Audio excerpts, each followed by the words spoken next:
A University of Cape Town lecturer is under fire for allegedly posting sexist and disturbing posts on Facebook.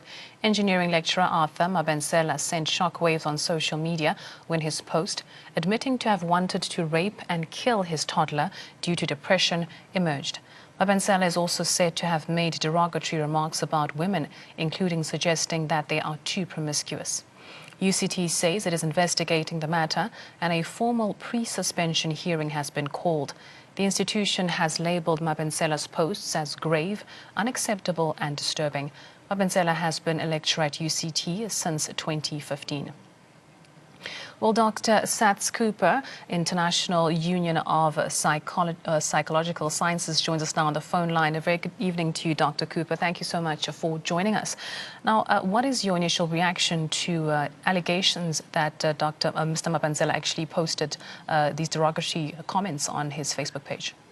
Well, I think we have a very sad and tragic situation of a person who seriously needs help.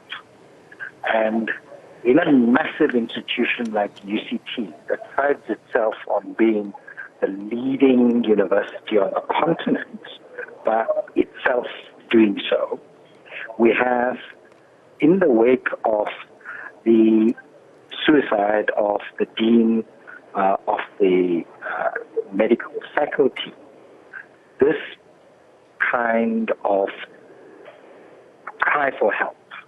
He's turned to social media because obviously there are things happening with him that he is unable to deal with. And he's acknowledged depression, which is the most undiagnosed condition in the world. Mm-hmm. And the majority of our citizens all over, at some time or the other, suffer from it. And if it goes on for a consistent period of time, like with him, it seems to have happened for quite a period of years, not weeks, he is in need of help. This is a cry for help. So he's posting in what he is deluding himself into believing is a space that he can let go on. And it then excites the reactions that we get, including from UCT, which should be much more understanding of the issues. There are good colleagues at the university in the clinical psychology program who can help him, and that I would think is the better way to deal with it, rather than going through the disciplinary process, which is going to thrust him into further illness and unintended consequences. I think that takes us back to something you mentioned in one of our previous discussions, that, depression, mental illness, are not often actually woven into policies in terms of how do you deal with it when somebody in such a senior position has that problem. Should we perhaps have something like a happiness index that monitors the state of mind or happiness of South Africans, maybe?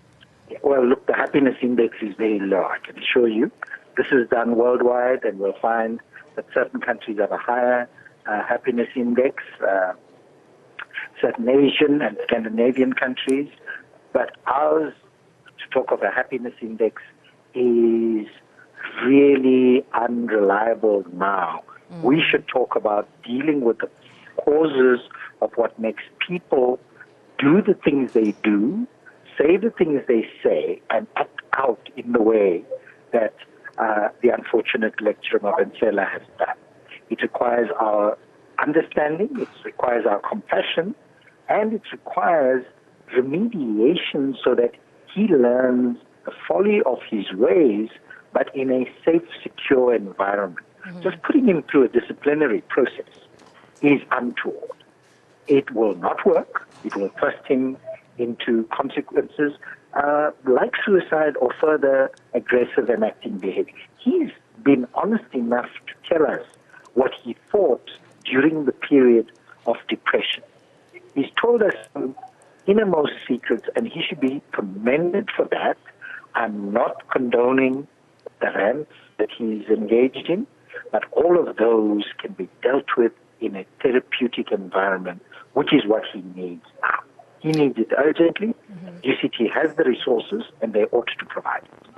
And I mean, in addition to providing the necessary resources that he requires, Dr. Cooper, can UCT and other universities have a review of their policies in how to deal with such situations in a way that actually helps the person to deal with their problems and not drive them further into depression? Well, I think the Vice-Chancellor of the university has alluded to that in some of her own posts and in some of her own statements. I think in the wake of the Kensani suicide in Rhodes University, clearly arising from a condition of depression. I think the other outpourings, the rape incidents in UKZN and throughout the country, because it happens at nearly all institutions of higher learning, conditions of depression, conditions of inappropriate sexual behavior that needs to be curbed. And we're in Women's Month now, and in December we'll be commemorating 16 days. We have 365 days, 24/7, when women are so demeaned, and we need a change in our educational system.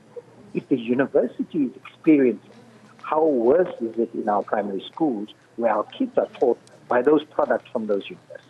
So you see, we need to break the cycle of poor and ill education and uninformed decision making, and look to putting our children, our future, at the center of our policy decisions. Dr. Cooper, thank you very much for joining us and for sharing those thoughts with us this evening.